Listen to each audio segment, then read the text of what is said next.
Warning, the following audio transmission will forever change your outlook on society. You will no longer believe the narrative. You are about to wake up and see things for what they really are. News, facts, and opinions. This is the Doom Daily Show. Good morning, ladies and gentlemen, and welcome to the Doom Daily Show. I am your host, Jester Dooms. The email, doomdailyshow@gmail.com. Everywhere on social media, @Jester Dooms. The website, www.jestersvoice.com. Go there, send us an audio message at the top of the page. As always, give me your IRL, your 1 week in real life interaction where you tell a friend, family member, or a coworker about the Doom Daily Show. Share us out on your social media, your Facebook page, your Tube account, your whatever you have. Share us out. Okay, that's how the show grows, and it's beneficial for you, me, and the lovely, the talented, the voluptuous producer Scooter. Yes, I said voluptuous. Don't look at me like that. You know I meant it. Okay, moving on. I hope everybody is having a good Friday. It's Friday, February 27th, 2026, last Friday of the month. So I hope you got some good weekend plans. Mine are going to consist of working my ass off on the homestead. As you're listening to this on Friday morning, I will be making my rounds, dropping off random children in random places. It sounds so weird to say that, but that's exactly what I'm going to be doing. Yeah. The responsibilities of adulting are absolutely exhausting. And some of these responsibilities and the exhausting factors of this shine through over the week. And I want you guys to give producer Scooter a big round of applause because he took the liberty of doing a lot of extra work for us this week. So thank you, producer Scooter.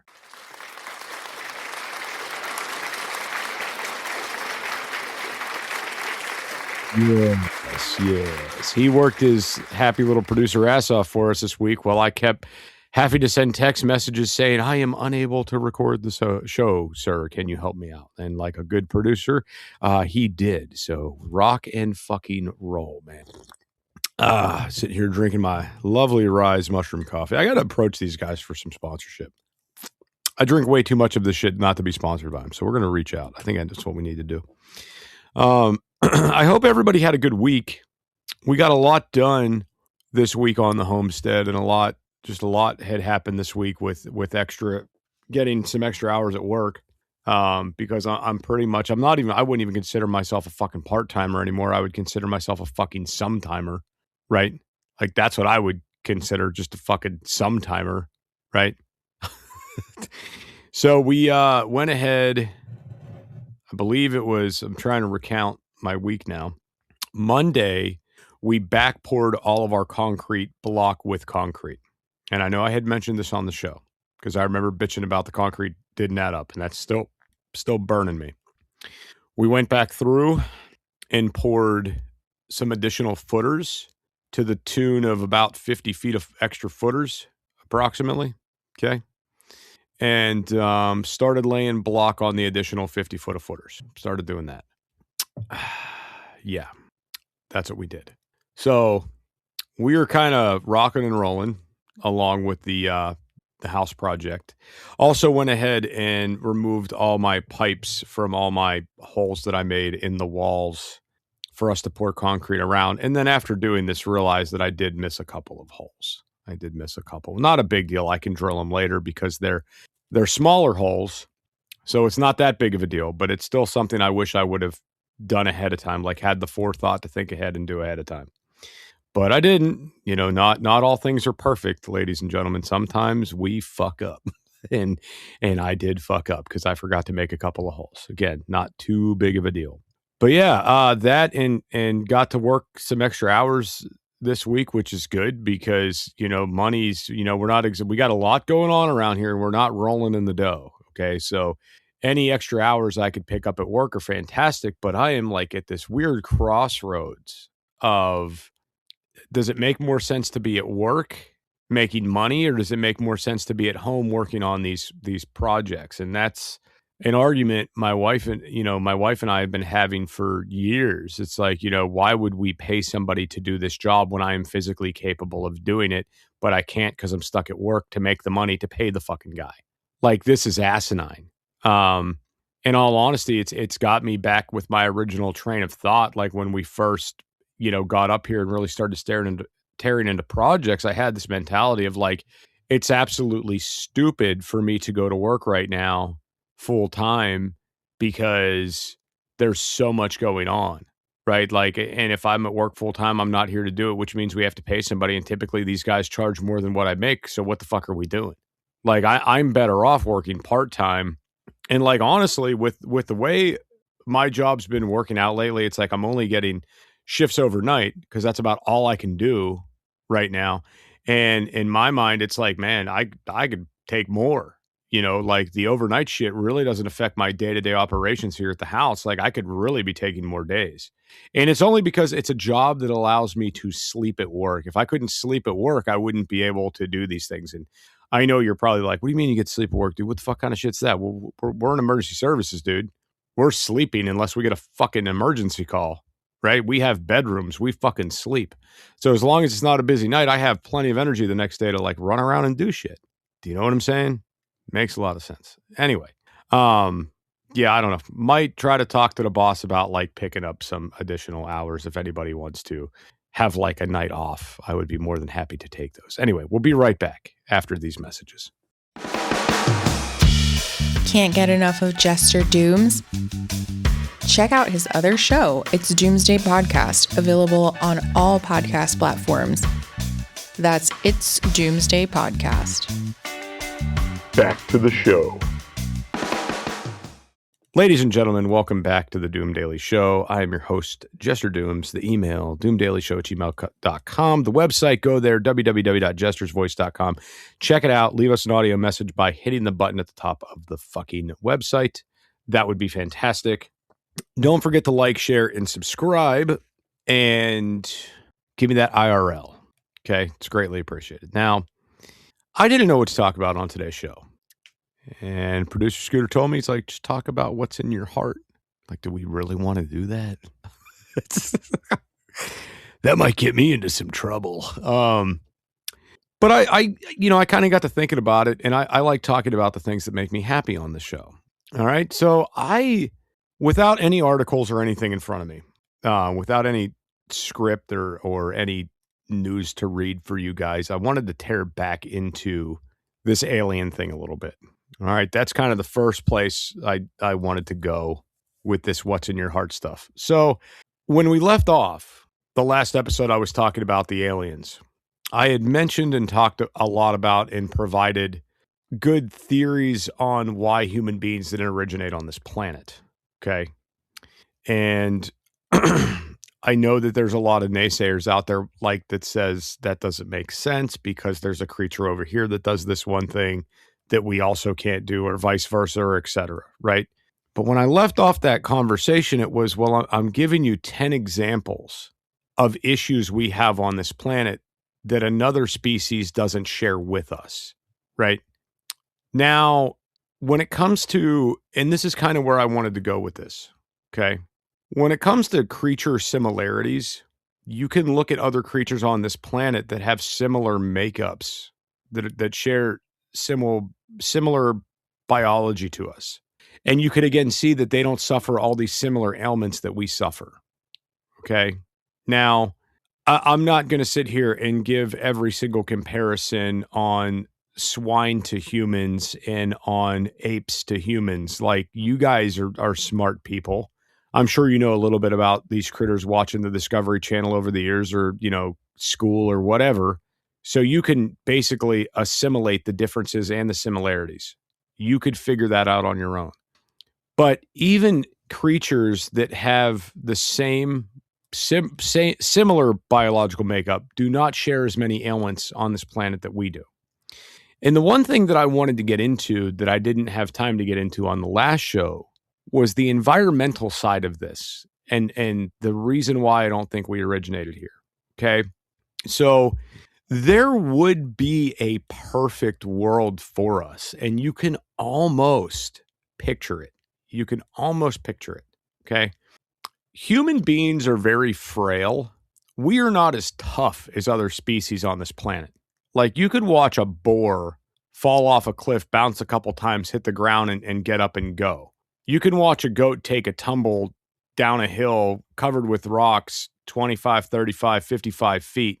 That goat gets up, shakes himself off, and keeps going. If we do that, we'd have torn ligaments, we'd have broken bones, we'd be concussed, we'd be all sorts of torn up, right? Like, we are very frail compared to other species on this planet. We are. We are not built the same, which again suggests that we did not originate on this planet with the potential dangers and hazards that it possesses. Okay. So when you think about the idea of the perfect human environment, I want you to take yourself back to when you were a kid, maybe in the ball pit at McDonald's, or maybe being a kid with like your early memories of swimming, or maybe being at like a trampoline park in the foam pit and bouncing on the trampoline, things like this, right? These environments that are made for you to kind of be free and stupid in and not hurt yourself, right? You could put a chimpanzee in a cage and he could bite the bars, bang his head off the bars, rip and tear and pull and whatever. And he might come out of there a little banged up, but he's generally okay because he's tough as shit. If we did that, we'd be all sorts of tore up. All right. If we want to go ape shit, we need padded fucking rooms so we don't incur injury on ourselves. Picking up what I'm putting down? So here would be, just given the circumstances of human beings and everything that is a danger to us on this planet, this is the kind of planet we more than likely came from. All right. So imagine a world that is in a constant state of twilight, to where you're never getting the full effects of the sun. Imagine that. It's always like dawn or dusk. Like, you never get full on fucking sun. Never full on. All right. This would explain a couple of things. If you're on a planet in constant twilight, this, first off, it explains why we don't have night vision like other creatures on this planet do. All right. If we originated here and had the same lengths of days, we would have had developed over the years some sort of night vision if we originated here, at least to escape predators, or at least to navigate in the dark. Like, there's multiple benefits to having, the ability to see in the dark, which we cannot. Some people could see in low light conditions better than others, but nobody can see everything in the dark. It's not humanly possible. But if you're on a planet that's a constant state of twilight, you wouldn't need that. It wouldn't be a thing that would benefit you. Now, also being on this planet in constant state of twilight, this would explain why our bodies never prepared or adapted themselves to prevent against things like sunburn. This would also explain why the sun hurts our eyes, because we didn't originate on a planet where we're in direct sunlight. It's just constant state of twilight, right? Makes a lot more sense now, doesn't it? The pieces of the puzzle are coming together, aren't they? Now, think about what grows in indirect sunlight. Like, what do you get a lot of? You get a lot of funguses, right? You get a lot of mushrooms, a lot of fungi, okay? A lot of things like moss, different things that grow in these conditions. And then also remember how much water the human body is. It's like, I can't remember off the top of my head. It's over 80% water, right? Now, think about the idea of like how people get dry skin in the wintertime. That would have been something we would have adapted to.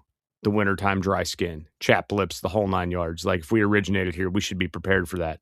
Like, our lips should toughen up in the winter. Our skin should produce something to prevent from the dryness and cracking of the hands and shit in the winter. We shouldn't have to resort to over-the-counter lotions. Should not be a thing, but it is. So, imagine being on this planet that also has a high moisture content in the air. So this now gives you a planet that basically can grow a shit ton of funguses. And we are learning more and more that funguses are extremely nutritionally dense for humans. And that there's all these different mushrooms out there that have all these different benefits to humans, right? Now imagine that. You're on this planet, constant state of twilight, never getting sunburnt, never having the sun burn your eyes. Nothing's ever in direct sunlight. So you've just got mushrooms and funguses and shit growing everywhere that you could snack on that's extremely beneficial to your body.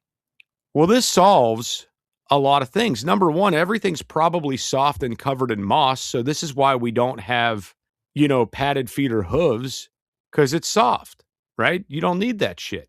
This explains why we're not getting sunburnt, or, you wouldn't be getting sunburnt. All of these things are like now coming into factor in this. And then also think to yourself that this planet that is in constant state of twilight, that has constant moisture in the air, is also maintaining temperatures between 85 to 95 degrees. Okay, so now your funguses are growing exponentially fantastic in these high humidity conditions, right? Now, this also explains why we're not covered in fucking fur like all these other creatures on this planet are. Like, it explains it. It makes sense. Now, think to yourself, gravity is less than. It's less than Earth, okay? Now, with less gravity, guess what you're getting? The effects of aging are less. Back problems are less. When you fall, you're not getting as injured because you're not having the full weight of gravity pull you down like it does here. That's the thing, too. Like, we're not even equipped to deal with a fall. Like, we could fall, when we become elderly and we fall over, we break hips and shit. Our bodies haven't even adapted to that on this planet, which, again, just doesn't fucking make any sense. But now you're on this planet that has less gravity. Your aging goes away. Your back problems go away. Your childbirth becomes easier. It's all making sense, right? When you factor in this idea that you're in a climate that's 85 to say 95 degrees pretty consistently, now you're taking the idea of needing a shelter off the fucking table, right? Like, that's very simplistic. Now, you talk about the idea of rains, right? The idea of having rain on this planet. And absolutely, if you have the humidity content in the air and the moisture in the air, yeah, you're going to have rains. It's going to be a thing. And in my mind, it would have to be a substantial amount of rain because we intake a lot of water, right? And if you're on this planet where human beings originated, you got to think about a couple things that are a little bit gross. The idea of defecation, urination, menstruation, all these lovely functions that our body does, okay? And, as a species that's originated, you don't have indoor plumbing. You don't have these things. So the idea of these things going away, you've got rain, right? Because we didn't originate with fucking shovels, okay? Now, let's think about this for a second. Let's think about the idea when it comes to, let's get into the childbirth side of this a little bit. When it comes to the idea of childbirth, if you ever been around a pregnant woman, you could see when you could see their belly start to drop the more pregnant they get. And you say to yourself, oh, they must be getting close. Like, she's really dropping. Like, her belly dropped a lot. In the last couple of weeks, it dropped a lot. She must be getting close, etc. Imagine being on a planet where you have less gravity and what that would do for pregnancy. I can't wait till the point where we experiment with pregnancy in space. I can't wait for that shit. All right. I can't wait till we start talking about we're going to have somebody get pregnant and give birth on the International Space Station and see what happens. Like, I'm excited for that fucking shit. But let's think about this for a second. Would a baby develop faster in the womb without the weight of gravity, organs pressing down on it, things like that? Would it develop slower? Would its muscles develop faster? Like, what would that process look like? Childbirth, more than likely, would be easier in a less gravity environment. That's why we do the water births, right? Everybody says it's easier in the water. That's probably why. You're buoyant. You're not feeling the effects of gravity as much. So imagine being on a planet that has a lot less gravity and you're bringing a child to term and that child's not dropping right away. How is that child developing in the womb? Okay. Now, with that being said, do children get held to term longer in a different atmosphere, in a different environment, on a different planet? Could a woman be pregnant longer? Are we giving birth to children too early? Here is the question. Because, like I said, if a deer's up walking in a few minutes, if a goat's up walking in a few minutes, if a giraffe falls fucking 8 feet to the ground and is up and moving around in a couple of hours, why is it taking us a fucking year? That's what's not computing for me. Now you think about the idea that, a lot of these creatures that give birth to these other mammals, they're all walking on all fours, most of them, right? The giraffe, the deer, the goat, they walk on all fours. Their kids are up walking in no time. Is it because they're suspended differently? Their muscles are growing differently because of how they're placed in the mother's body? It's a possibility. It's a thought. So then you move into this idea that maybe mothers in this special magical environment are carrying children longer. Maybe there's something that happens at the year pregnancy mark where the women's hips get wider. Maybe it's a more gradual process. Maybe like when a woman hits like that 9 months and, the hips start to widen and everything starts widening out. Maybe that term is actually supposed to go a little bit longer. And when these kids would come out on this planet, their muscles would be developed a little bit more. They might not be able to get up and fully walk around, but maybe they would at least be able to hold their heads up on their own when they'd be born. Or maybe they would have the physical strength to roll themselves over. I mean, think about that. If a human being goes from being nothing, to an actual baby being born in 9 months? What if we would add another third to that development time and make it a year? What would we see? Probably a lot more strength. Like, think about, like, I've got kids. I remember bringing my kids home from the hospital, as newborns, and they don't do much. They can't even roll over. They can't do anything. But then after they're there for about 3 months, they start to hold their heads up by themselves and they start to roll over a little bit and they can push things away with their hands. They can function a little bit more. They're not just eating, shitting, and crying. They're actually starting to do stuff. So if they were still in the mother's womb, how much more rapid development are we talking about? And if we were on a planet with less gravity, how much more rapid could that development be? But again, you're talking about this planet and, talking about us being frail creatures. Like, everybody knows about the soft spot on your head when you're born. That's a pretty vulnerable thing for a newborn to be born with. Like, you got a soft spot where your brain is? Come on, dude. Something's not adding up there. Why is that not fully developed when we come out? Doesn't make any sense. Anyway, so moving forward.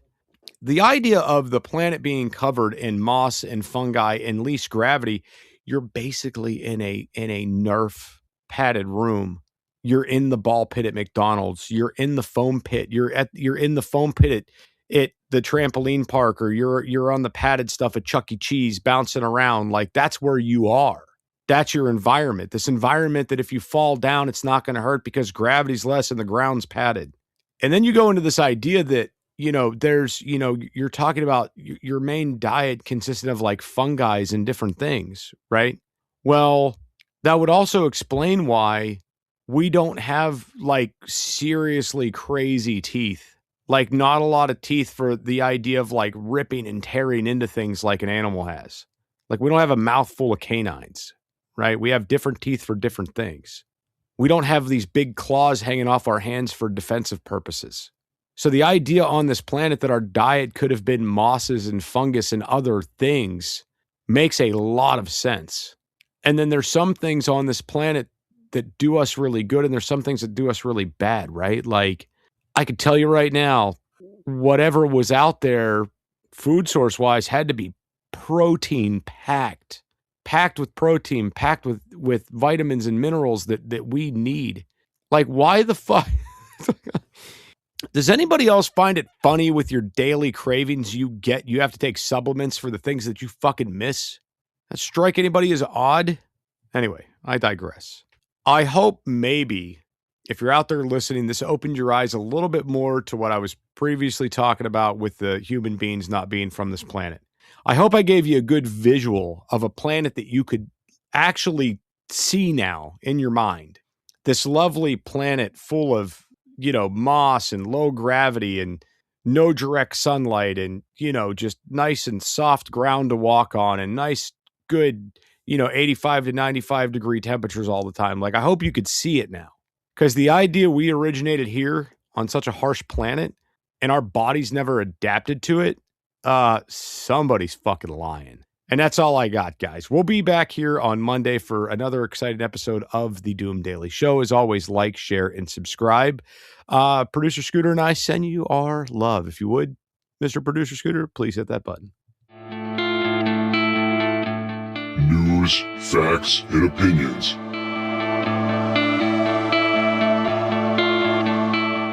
This is the Doom Daily Show.